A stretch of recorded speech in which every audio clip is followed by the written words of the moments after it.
If anything, I'm more afraid of bushes only because of wasps. Oh, really? I hate wasps.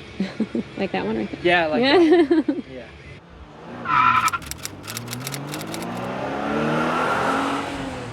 Hi everybody, today we're going to be watching the installation of an air conditioner. We're actually have the team here putting in a complete system, both a furnace, coil, and air conditioner, but we're going to focus on the outdoor portion of the system today.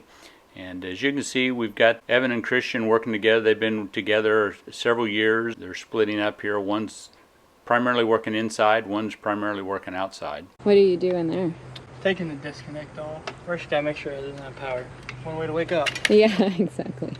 That big blue thing there is a recovery machine. He's going to be recovering all the refrigerant out of the existing air conditioner. It gets recycled, sent back to the recycler. Part of the installation, he's also replacing the electrical disconnect and whip on the outside of the house. Those are kind of accessory type devices, but we replace everything when we do an air conditioner installation, even small parts like those disconnects and things like that. Now this is an air conditioner that we actually installed many years ago. We're actually replacing our own work here. So the cabinetry and everything is very similar, one model of air conditioner to the other.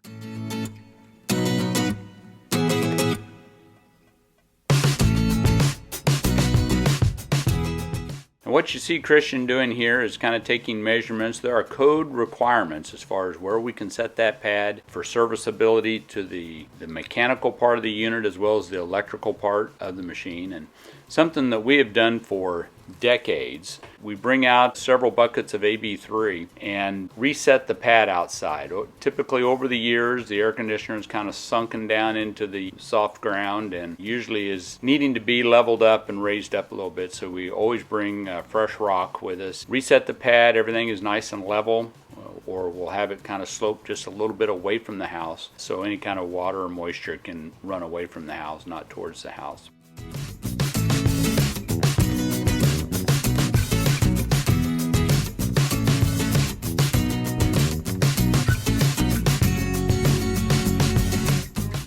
Here what we're going to be doing is reconnecting the refrigerant lines to the unit. You may notice that all the copper lines have kind of sharp elbows bent in them. We use tubing benders on everything that we do. It's just one of those things we take pride in, and we've always said that most important day in the life of the air conditioner is the day it's installed, and that is so true. Some of these things are just aesthetics. We want them to look sharp and straight and perpendicular, or everything bent at a right angle. We've just found that when you take the time to do that, over time, it's always going to look good. You'll come back years later and it still looks good, where the opposite is true when we see companies just kind of slam an air conditioner in, and you can save a couple hours on an installation by not paying attention to those kinds of details, and it always looks worse over time. Here he's using some Silfloss. We do high temperature brazing on the copper lines, replacement of the disconnect. Like I said before, these are kind of small part items. You can see he's using clear silicone and making sure it's going to be weather tight. We really don't want a homeowner to have a brand new air conditioning system and then have a problem with an inexpensive service disconnect next year or next summer. We're changing refrigerant types in this installation, so we are flushing the lines, and after we flush the lines we completely evacuate the system and then recharge it with fresh new refrigerant with the new air conditioner.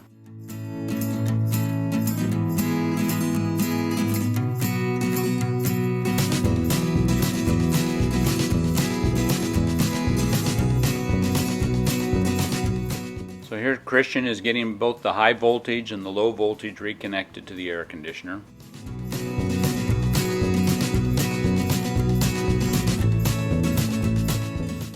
They're now going through the process of purging the lines. They pressurize it with dry nitrogen. We use that for part of the cleaning of the refrigerant line sets, as well as for pressure testing our joints that we've put in. You'll kind of see part of the byproduct of taking care of details, and kind of notice how straight that refrigerant line is along the window casing, and you kind of go, you know, it's nice and straight, it's sharp, it really looks good. Matter of fact, it looks so good that people really won't even notice that it's there. If it was kind of zigzagging its way down the side of the house, you kind of go, gee, did it have to look that way? And that's just kind of our trademark stamp, is nice clean installation, really paying attention to detail.